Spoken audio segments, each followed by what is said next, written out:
पूरी दुनिया में ही हर जगह है। अब यहां इतना बड़ा क्राउड यार, मैं हैरान हूं। दुनिया में जहां भी जाओ, और वहां भी बहुत हैं, या तो होते ना सारे इधर आ गए होते, वहां खाली हो गया होता मुल्क, वहां भी बहुत हैं। अमेरिका में, कनाडा में, जापान में, बर्मा में, थाईलैंड में, मलेशिया में, उज़्बेकिस्तान तक में पहुंचे हुए हैं। अफ्रीका में कौन सा कंट्री है जहां पाकिस्तानी ना हो? हर जगह इंडियन पाकिस्तानी, इंडियन पाकिस्तानी। और यहां गुजराती इतने हैं कि जो मिल रहा है गुजराती। मैंने कहा भाई गुजरात में भी कोई गुजराती बाकी रह गया है? ये सारे इधर ही आ गए हो, ये सारे इधर ही आ गए हो। ये होता है आबादी का तब फायदा, समझते हो? हम जो बार बार कहते हैं ना आबादी आबादी आबादी बढ़ाओ, दुनिया में जिसकी आबादी बढ़ती है कल्चर और मजहब उसी का फैलता है। खूब समझ लो, दुनिया में जिसकी आबादी बढ़ती है कल्चर भी उसी का और मजहब भी उसी का फैलता है। और जिस कौम की आबादी घटना शुरू हुई ना, उसका बेड़ा गर्क, वो अपनी मौत मर जाती है। वो कौम वो अपनी मौत खुद ही मर जाती है। अब गैर मुस्लिमों को अपने कल्चर की हिफाजत करनी ही नहीं है। वो कहते हैं क्या हो गया, हम कम हो गए तो क्या हो गया? उनके लिहाज से ये ठीक है सोच, उनकी सोच क्या है, ठीक है, लेकिन हमारे लिए ठीक नहीं है। क्यों भाई? हम तो पैगंबरों की दावत के अमीन हैं। अल्लाह ने सबसे आखिर में मोहम्मद सल्लल्लाहु अलैहि वसल्लम को भेजा है। आपके बाद कोई पैगंबर नहीं आएगा। अब इस्लाम को दुनिया में बचाना किसकी जिम्मेदारी है? हमारी जिम्मेदारी है। तो हम नस्ल कैसे रोकेंगे भाई? हम तो गुनहगार होंगे, क्योंकि हमारा कल्चर हमारा नहीं है। हम अगर नमाज पढ़ते हैं ये हमारा कल्चर है, तो क्या हमारा है ये? बोलो, ये तो अल्लाह ने हमें हुक्म दिया नमाज पढ़ने का। हम अगर तहारत इख्तियार करते हैं तो ये हमारा कल्चर है। बोलते क्यों नहीं? ये भाई अल्लाह के रसूल ने हमें हुक्म दिया है, इसलिए कल्चर तो है, लेकिन ये इस्लाम की वजह से है। हमारी औरतें अगर पर्दा करती हैं तो ये हमारा कल्चर है। हमारे शागिर्द हैं केपीके के, देखो ये केपीके के लोग भी बैठे हुए हैं यहां पे। हर सूबे का बंदा इंडिया पाकिस्तान से पूरी दुनिया में पहुंचा हुआ है। कोई बुनेर से आया हुआ है, कोई सवाबी से आए हुए हैं, माशाल्लाह। और मदारिस इतने बनाए माशाल्लाह, देख के ईमान खुश ताजा होता है यार। पूरी दुनिया में दीनी मदरसे फैला दिए। हमारे यहां ना पाकिस्तान में एक तबका सेकुलर लिबरल लोगों का है और एक तबका मजहबी स्कॉलर का है। जो सेकुलर लिबरल लोग हैं वो तो मजहबी को बुरा सुबह शाम कहते हैं। एक तबका मार्केट में ऐसा आया है जो है तो मजहबी, लेकिन उसका काम है सुबह शाम उलमा को बुरा भला कहना, मदरसों को बुरा भला कहना। वो तबका बात तो कुरान और सुन्नत का लेबल लगा के करता है, मगर उसका काम है मदरसे बुरे, मौलवी बुरे, मदरसे ऐसे, मौलवी ऐसे, मदरसे ऐसे, मौलवी ऐसे। वो इस्लाम को तो बुरा बराह रास्त कह नहीं सकते, तो किसको बुरा कहते हैं? मदरसों को और मौलवियों को। तो ऐसे लोगों से मैं कहता हूं कभी खुशबू लगा के हमारे साथ आओ और दुनिया का सफर करो अपने खर्चे पे। ऐसा ना हो मेरे पास फोन आए कि मैं जा रहा हूं, टिकट करा दो। कभी आप खुशबू लगा के हमारे साथ आओ, दुनिया का सफर करो, अफ्रीका के जंगलों में चलो, अमेरिका कनाडा जाओ, जापान जाओ, तुम्हें पता चलेगा कि इंडिया और पाकिस्तान में उलमा ने, पूरी दुनिया में मौलवियों ने कितना दीन का काम किया है, कितना काम किया है। इन जंगलों को नहीं छोड़ा। कैसे कैसे गांव देहातों के लोगों पे जंगलों में जाके मेहनत की है। बाकी जो फ्रॉडी मदरसा हो तो भाई वो तो हम वैसे ही उसके खिलाफ हैं। अभी मेरा एक क्लिप चल रहा है, नीचे मौलानाओं ने गालियां दी हुई है मुझे कि बिजनेस करने का बेहतरीन तरीका बताया है मैंने उसमें। आप लोग भी सीख लो, बेहतरीन तरीका है। अगर कोई बेरोजगार है ना, एक तरीका, दो तरीके हैं, दो तरीके। तो ऐसा बेहतरीन तरीका है बिजनेस का कि उससे दे दनादन नोट छापोगे नहीं, नोट छापने की मशीन बन जाओगे आप। IMF वाले आपसे कर्जा लेंगे। दो तरीके हैं वो। एक तरीका तो 4 दीवारी खड़ी करो, यतीम बच्चे ले आओ कहीं से उधार, और वो यतीम होना भी जरूरी नहीं है, देखने में यतीम लगे। ये भी धंधा है पाकिस्तान में, इंडिया में भी होगा यकीनन। पाकिस्तान में दौलत कमाने का बेहतरीन तरीका है 4 दीवारी खड़ी करो, बल्कि 4 दीवारी भी नहीं खड़ी करो यार, वो भी किसी से पैसे लो।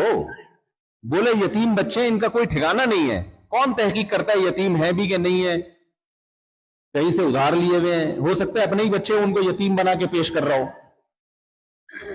तो लोग फिर दे दनादन पैसा देते हैं, और जो मदरसे का मोहतमिम नोट छापने की मशीन बनता है, फिर 4 शादियां भी करता है, फिर हमें आके बता रहा होता है मेरी 4 बीवियां, इतना पैसा, एक ये तरीका है।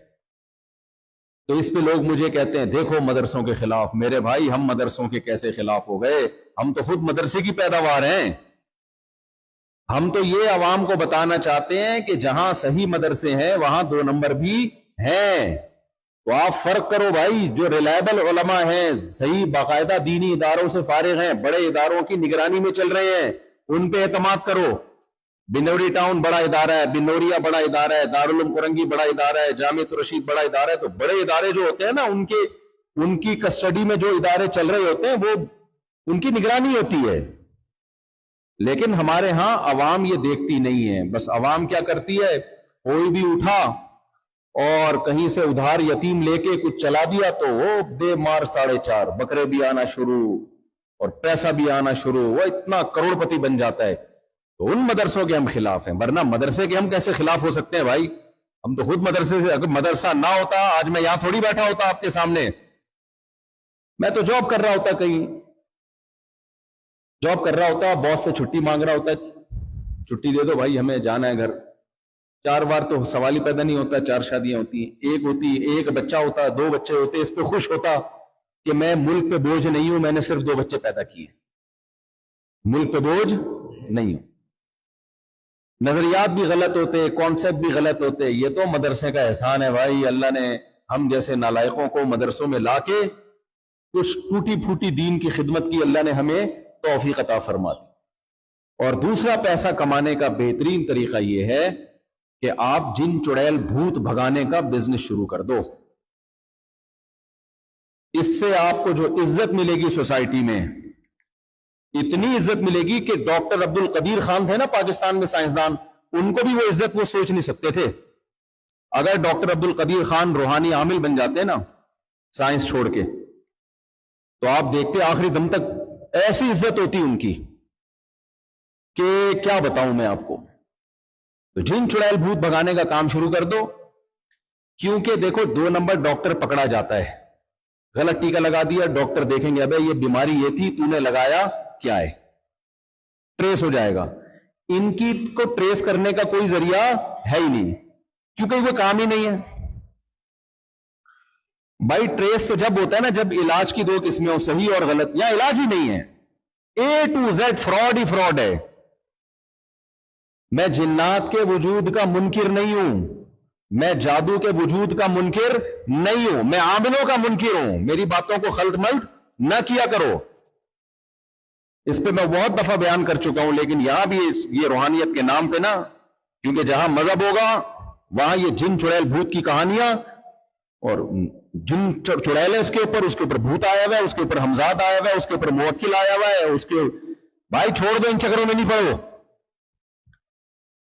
सुबह शाम आमिलों की नफी किया करो जो रूहानी आमिल हैं। और मैं 2 नंबर आमिलों के खिलाफ नहीं हूं। मैं जब मदरसों के खिलाफ बात करता हूं तो 2 नंबर मदरसों की बात करता हूं, जो उनके मोहतमिम फ्रॉडी होते हैं। 1 नंबर मदरसों की बात नहीं करता, जाहिर कर भी नहीं सकता, दीनी मदारिस इतनी इस्लाम की खिदमत कर रहे हैं। लेकिन जब मैं आमिलों के खिलाफ बोलता हूं तो फिर 2 नंबर आमिलों के नहीं, बल्कि 1 नंबर आमिलों के खिलाफ। 2 नंबर के तो सभी खिलाफ हैं। अच्छा खैर, हम अपना क्या किस्सा लेके बैठ गए भाई। आप लोग बोलोगे मुझसे हम क्या सुनने आए थे, आपने क्या सुनाना शुरू कर दिया। ये भी जरूरी था आपके लिए सुनना। तो जो भी स्कॉलर हैं, सेकुलर लोग हैं या मजहबी स्कॉलर हैं जो उलमा के खिलाफ हैं, खास तौर पे सबसे ज्यादा नजला बर्रे सगीर के उलमा पे गिराया जाता है। कहते हैं ये मौलवियों ने ये कर दिया, ये मौलवियों ने ये कर दिया। تو خوشبو لگا کے آؤ کبھی ہمارے ساتھ, پوری دنیا میں سفر کرو, تمہیں پتہ چلے گا علماء نے کیا کچھ نہیں کیا, کتنے لوگوں کے اسلام بچایا انہوں نے, کتنے لوگوں میں دین کا علم پھیلایا, اور فرقہ پرستی سے آزاد ہو کے. یہ سمجھو اچھی طرح, ہمارے ہاں علماء کو فرقہ پرست کہا جاتا ہے, یہی کہا ہے فرقہ پرست لوگ ہیں یہ. آج میں گیا ایک مدرسہ دیکھنے کے لیے, کیا نام تھا اس مدرسے کا؟ محمود میموریل, منگوچی میں ہے بڑا مدرسہ. منگوچیاں ہماری والدہ پکایا کرتی تھی, کھنڈیاں اور منگوچیاں کھائی ہیں آپ نے کبھی؟ بھائی ہندوستانی کھانا ہے کھنڈیاں, بیسن سے بنتا ہے, اور ایک منگوچی وہ بھی بیسن سے بنتی ہے. تو جب انہوں نے بتایا نا منگوچی جانا ہے ہم نے, تو مجھے وہ کھانا یاد آ گیا, منگوچی. تو وہاں کیا ہے, مدرسہ ہمارے علماء نے بنایا, لیکن چونکہ یہاں پر عوام شافعی ہے تو پڑھا کیا رہے ہیں؟ فقہ شافعی. تو یہ فرقہ پرست ہو سکتے ہیں؟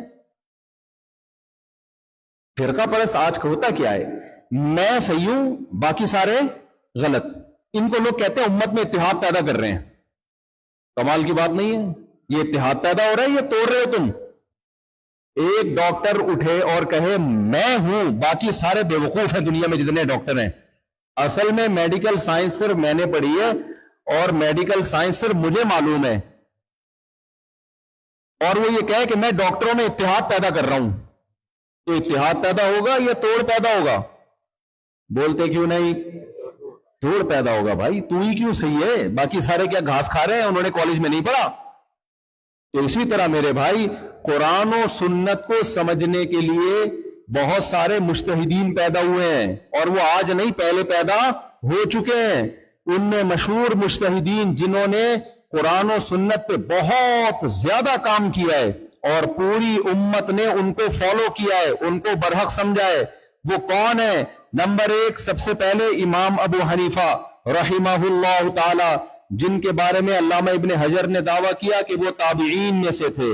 نمبر دو, امام مالک رحمہ اللہ تعالی, جن کے بارے میں حدیث میں آتا ہے, اکثر علماء کہتے ہیں اس سے امام مالک مراد ہیں, کہ ان قریب مدینہ میں ایک ایسا عالم پیدا ہونے والا ہے کہ پوری دنیا سے لوگ علم حاصل کرنے کے لیے اس کی طرف کجاوے کسیں گے, اونٹوں کا سفر کر کے آئیں گے.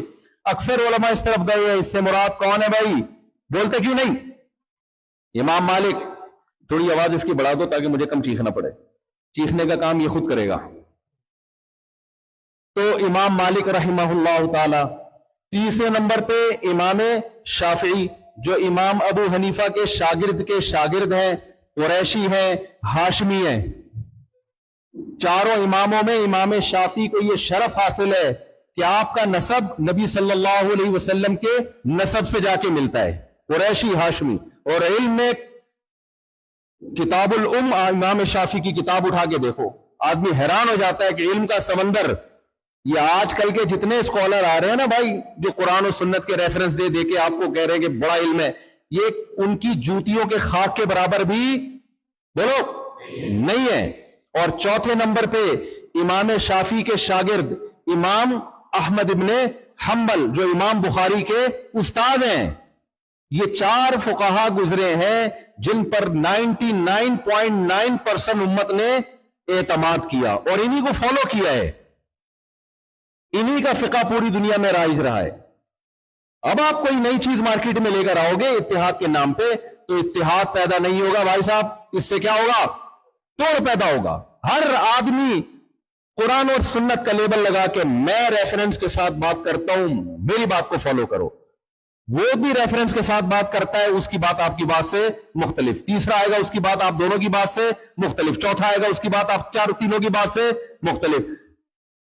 اس سے تو بھائی امت بوکھلاہٹ کا شکار ہوگی, بوکھلاہٹ کا شکار ہوگی. ایک طلاق کے مسئلوں میں اتنا اختلاف, نماز میں اتنا اختلاف.